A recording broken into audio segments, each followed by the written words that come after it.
Hi, everybody. I'm Jill Patchen with AACT, and welcome to Industry Connections.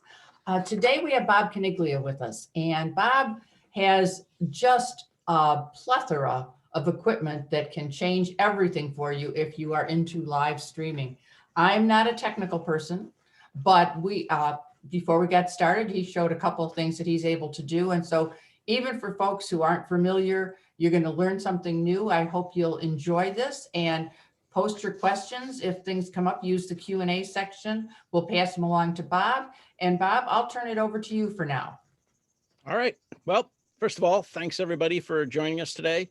I just wanted to let you know that ask questions whenever, which is fine. I'm going to go through a couple of things, different ways that we use some of our equipment at Blackmagic to help in the live streaming process. So the big thing about live streaming is there's lots of ways to do it. Obviously, you could just do it from your computer, from your laptop, but we have a couple of different pieces of equipment that will allow you to bring in external cameras so you can use a better camera than the one that's built in and get a better setup. So I'm going to go over to a couple of keynotes to let you know. So here's one of the products that we make, which is the ATEM mini switchers, which I'll get to in a second. We also have a product called the Web Presenter, and the Web Presenter will take in an HDMI, either a camera or SDI in and out, and then you get a USB connection there, so it turns into your webcam on your computer for Zoom or Skype or whatever service you happen to be using. We also have cards. That's a deck link card that would go into a computer so you can bring in HDMI sources. We have them also with SDI. We have other products called the Ultra Studio product line, which I'll show you in a second, that connect via USB-C, Thunderbolt. And then we have one of our newer products, which is a Video Assist. Now, the Video Assist, there are a couple of them. There are Video Assist 3G and 12Gs, and I'll get to that in a second, but they now have been updated to allow you to use whatever input is going into that monitor / recorder and become your USB-C interface. And as I say, I'll talk to you about that in a second. And our least expensive way to do it would be to use the Ultra Studio recorder. And what that is, an HDMI or SDI input, and it has a Thunderbolt 3 connection. So it would go to your computer, and then it would allow you to bring in a camera and use that as your webcam camera. So as I said earlier, that you have those products, the Thunderbolt products that will do bring in inputs. We have a couple of different models of that, and they get expensive, but for just basic connection, a really great way is using one of our Video Assist products. So these are monitors and recorders, but because they have the USB-C connection, you can actually use that as your input for your webcam.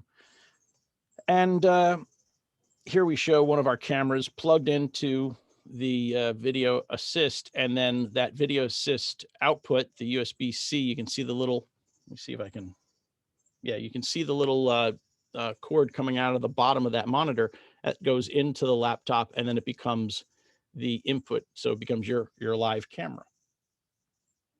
And then we have the ATEMs. Now the ATEMs have, there's a few different models of them. They take up to 4 different inputs. I'm actually using one right now, so I'm going to go back to me. So that's me, hello. And then on my second camera input, I have a camera pointed down onto my switcher. So that's me, and that's the switcher. So I have 4 different inputs that I can go to. I can do a picture-in-picture. So I can use, I can put myself over. So I could turn that on, and I can, so you can put one camera over the other if you want to. You can do a lot of different advanced things, but it can also be very simple. When we came out with the original version, which was the ATEM Mini, which is the top left one, that was $295, and it took 4 inputs, and it had a USB-C connection there that became your webcam interface. And that was a way to get people to do some basic live streaming type stuff. And what that allowed mostly was for people that were gaming. A lot of gamers were showing themselves playing the game with a camera of them up in the corner, showing them playing the game with the output. And that's kind of how that started. Then once the pandemic started, we had to accelerate some different versions of it. So now it becomes a little bit more complex in what you can do, but still relatively low price. So the A10 Mini Pro, which was the second version, which is the one, the upper right there, that one has the same 4 inputs, but then you could actually live stream directly from the Ethernet port. You didn't have to go through Zoom. You could just live stream straight to Facebook from it. So I can actually do that myself. I could live stream right now while I'm talking to you guys. I could live stream to a separate service. And the other thing you could do is if you were live streaming from the Ethernet port, you could record what you were doing on the USB-C port by putting on, I'll switch back to me, you could plug in one of these hard drives, and then you could record your live stream onto the hard drive so that you could save that for later or upload it at another time. And then the third version is the ATEM Pro ISO. And this one allows you to stream through the Ethernet port. And when you record on the USB-C, you record not only the program as you present it, but also each individual camera gets recorded so that you have all of those inputs. And then you could actually open up a file in our editing software called DaVinci Resolve, and you could have the whole production in a file that you could then adjust if you made a mistake or something like that. So for instance, if I was right now doing a recording of everything here, every time I switch the camera to this camera or to that camera, which we would call a cut, that would be in the whole, that would be in the file. And then later, if I switch to the wrong input, I could fix it later. I know it might be a little bit complicated, but for those that understand what multicam production is, this is a really great way to speed up the editing process down the road.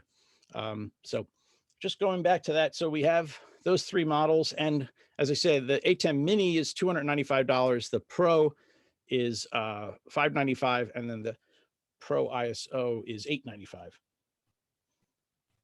And when you're using the Pro or the Pro ISO, you also have the ability to do this output called a multi-view so that you can, on a different monitor, see each of the inputs and whether you're recording or not. And to be honest, because I'm using my my Video Assist output, I'm going to switch now and show you what my multi-view would look like right now. So this is what the multi-view looks like for me, so that if I'm looking at the multi-view, I can see what I was going to put out on program, which was my presentation, what's in preview, meaning what I would put up next, which is a little off, but that's okay.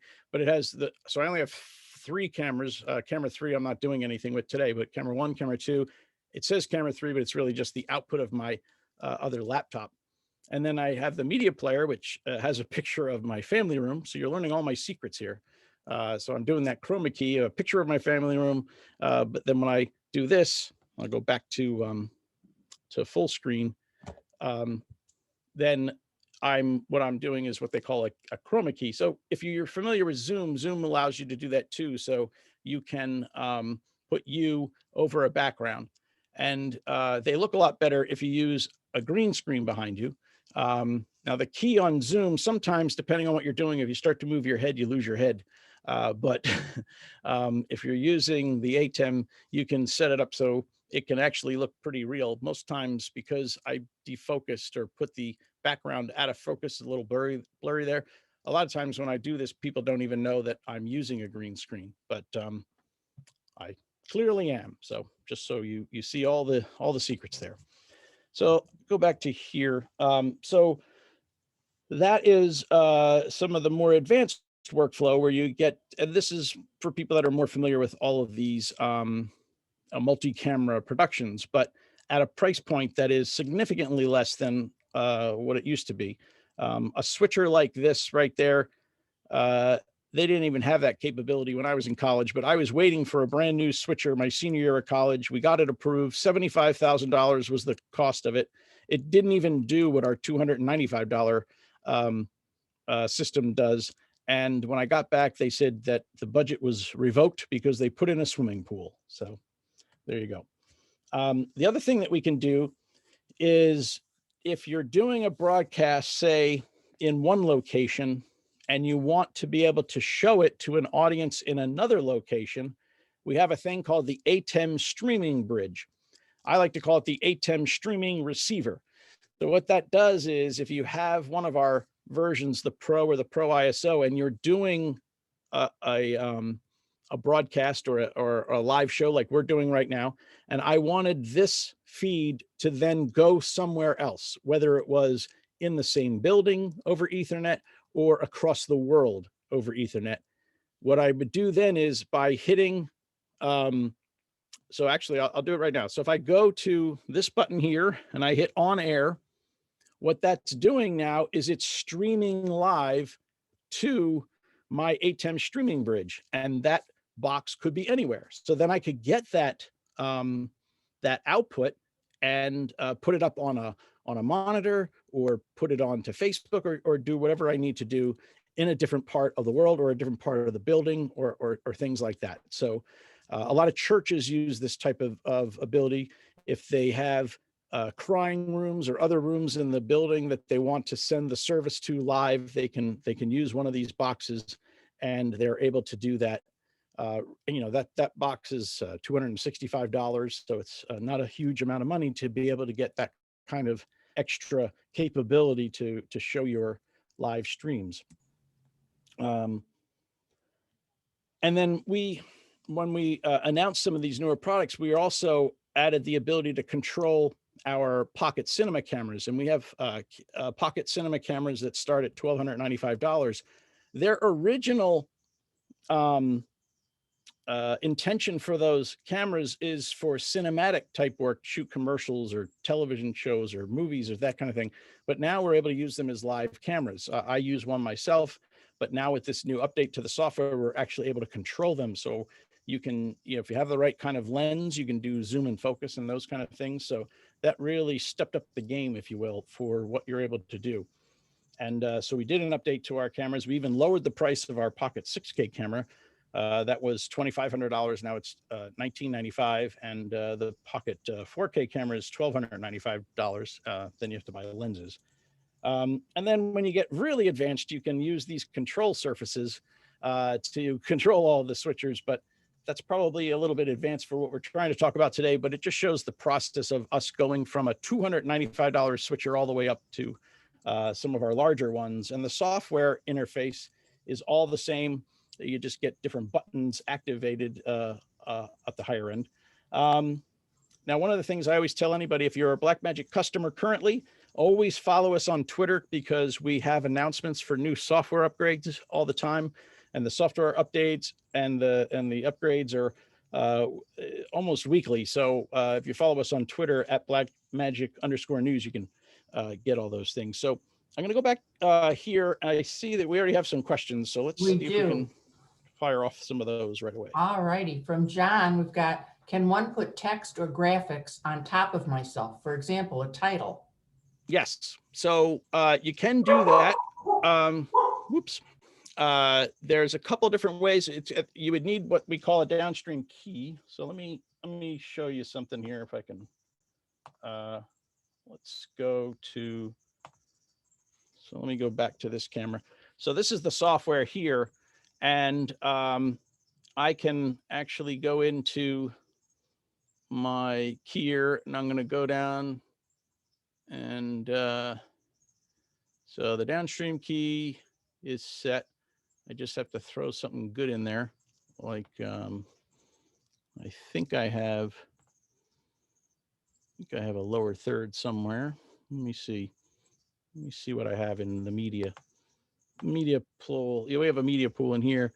Well, actually, this isn't the best, but I'll use it anyway because it'll do what I need to do. So if I turn it on and I bring on the keyer, I'll put up the live logo, and that could be any graphic that you create, you can create graphics in Photoshop and send it in here. This is, you can control the switcher with our software, which is free, and it runs on Mac and Windows. But that could be any graphic that you decide to load up.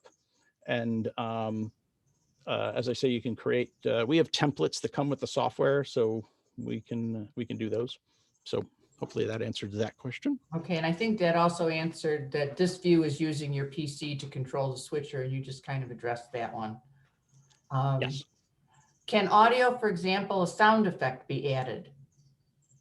So you have microphone inputs on the ATEM, so you could have external audio brought in. So whether you want to play those sound effects off of a computer or something, or an iPad or anything like that, you could do that and bring that in as a separate input. Yes. Okay. And excuse the dog. Is ISO compatible with FC Pro or just Resolve?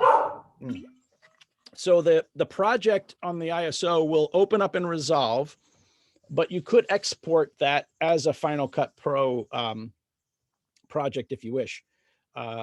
Resolve is actually there's a free version. The DaVinci Resolve is free. The DaVinci Resolve Studio is $295, but it also is included with our cameras. But Resolve is actually a good utility device. So even if you use Final Cut Pro, or to do Final Cut to do your editing, you can actually round trip through Resolve.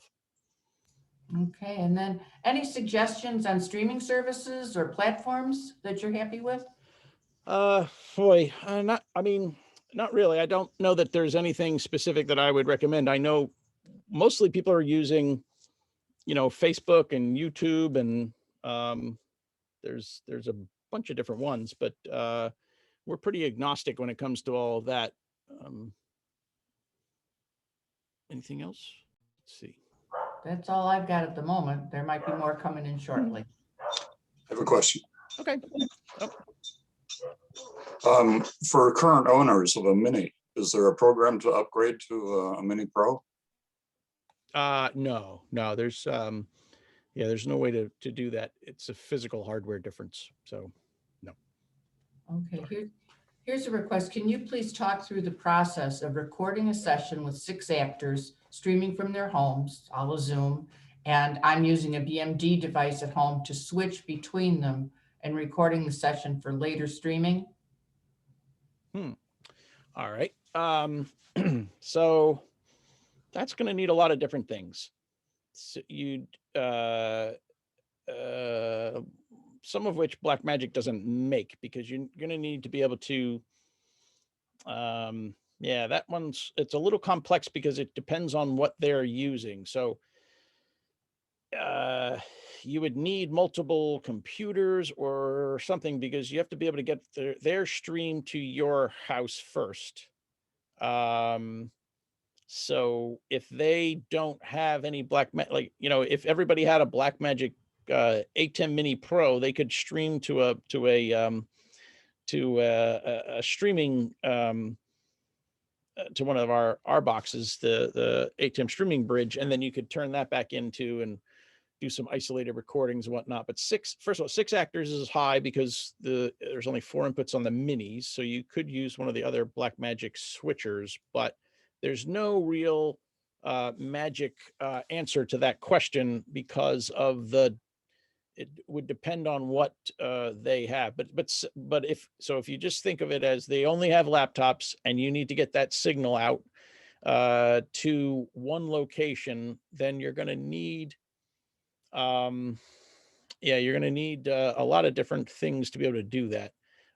It's not as easy as just taking because you need separate outputs of each person to be able to bring them in. So we don't have that kind of solution per se, without adding hardware at both ends. If you had hardware at both ends, then there are ways to do it, but that's not really an easy question to answer, Okay. to be honest. This one is, if I'm using the switcher with a camcorder, do I still need a cam link? A cam link? I'm not sure what the cam link is, Steve. If I'm using the switcher with a camcorder, do I still need a cam link? I'm not sure what you mean, but if you take any to convert HDMI, so well, if the camera has HDMI out, then then it would go to the switcher HDMI in. So does the camera have HDMI out?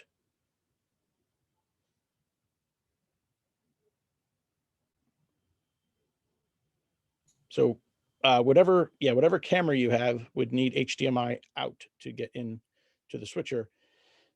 If it was SDI, which you're probably, a camcorder's not going to have SDI, but we have other boxes to change SDI into HDMI, but the camera itself would have to have HDMI output in order to get into the ATEM minis. Hopefully that answers that question. Okay, good. Yep, thanks.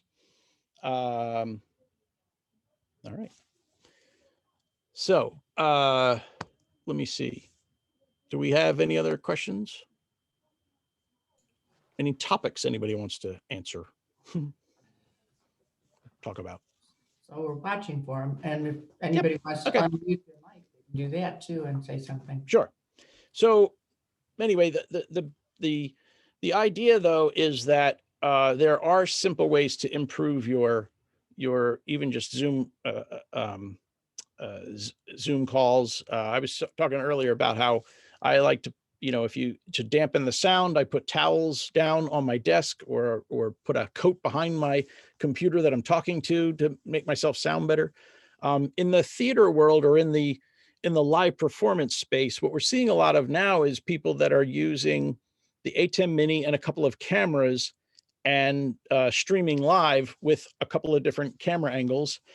And, when I have a microphone, I plug it directly into my camera. And so that's how I get that audio into the ATEM. As I say, each input has would have the video and audio from the source, the camera. But you can also there are also two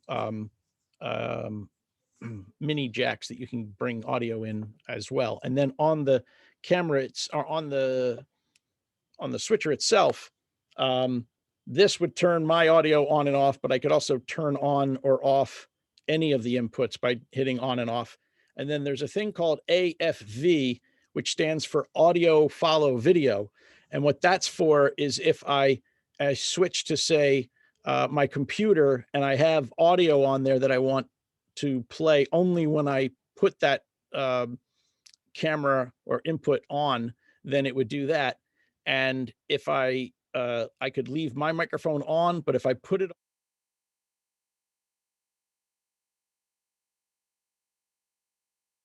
good way to switch between sources if you're going to be playing back, say, a video from a laptop or something, and then the audio would only go there. I think I see another question. Yep. So, to create a starter system, what equipment would you recommend? Cameras, how many, switchers, etc., and what kind of cost? Again, that's sort of like how big is a piece, how long is a piece of string, but I'll say with this. So if you need as many cameras as you want camera angles. So if you're doing something basic, you can get away normally with two. You can get away with a tight shot and a wide shot, right? At that point, you could use any video camera that has an HDMI output. In Blackmagic space, our least expensive camera that you could use would be a micro studio camera or micro. No, let's see. I would say probably the Pocket 4K, which is $1,295. And the least expensive ATEM would be the ATEM Mini. And then you could switch between two cameras, but you could go up to four. And in some cases, if you have two cameras, you could also use a computer to generate, playback videos or something like that as another input.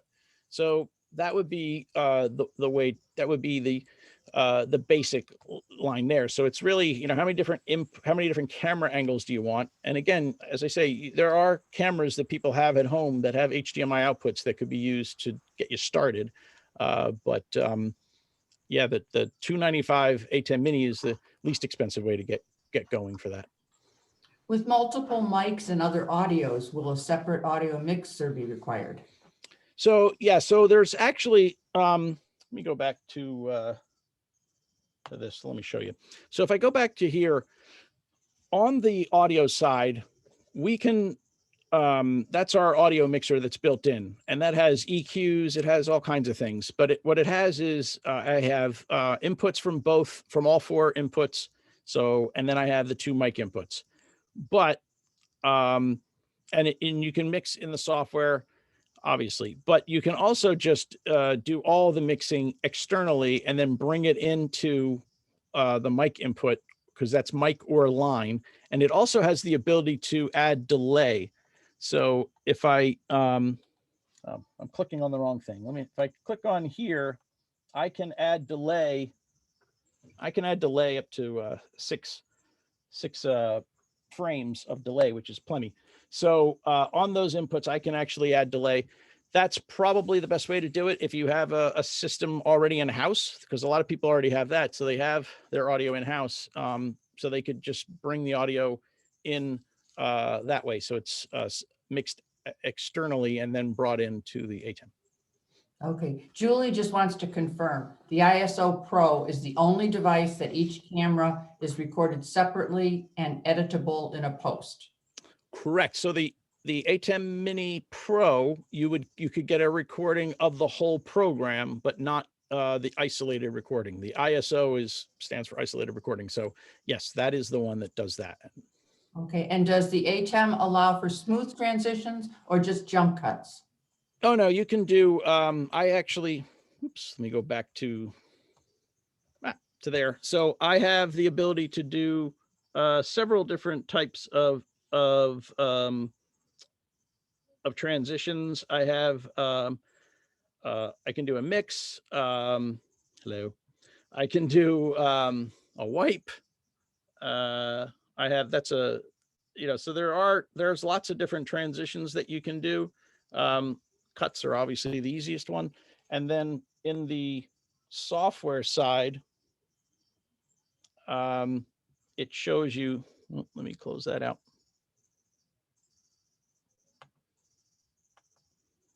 There are a lot of different options that are more visible here. So in the wipe area, it shows the different wipes, and there's DVE transitions and which direction they come from. And of course, the old dissolve. And then when you're in here, you can choose cut or auto, or you can even grab the handle and do that. So. Great, well, we just have a couple minutes left. If you want to send us away with some more information, Bob, that would be cool. Sure. I see one more question about the AFV. So AFV stands for audio follow video. So as I say, what that means is if I turn, let me go back to my camera. If I turn audio follow video, whoops, on this input, it will only bring that audio on when that input is live, as opposed to on or off. So it will switch depending on, so if I go to camera 4, it would now play that audio. You can't see that camera at this moment, but and then when I go back, it turns it back off. But yeah, so that's what audio follow video is for, is if you want to only bring the audio from that particular input when it's on the screen only, and not all the time, like I have my mic on all the time now. Hopefully that answers Lucy's question. Okay, well, All right. I think we've got them all now. There we go. So thank you, everybody. Blackmagicdesign.com has all the info. And do you care if anybody emails you with questions? The best way to reach out is to reach out to the support line that's on there, because those get distributed to whomever can answer at the time. So that's probably the best way to go. Fantastic. Well, I'm going to thank you, Bob, for being with us today and for sharing all the things that you had to teach us about Blackmagic Design and how we can live stream more effectively. I hope you folks will check out the company, and I hope that everybody will come back for our other webinars. We've got lots coming up. CTMC, which is the Community Theater Management Conference coming up in March and April. Lots of information on our website. Join us, support these wonderful folks who can help make your life easier for live streaming. And again, thanks everybody for being here. Have a great afternoon. Bye, everybody. Bye, everybody.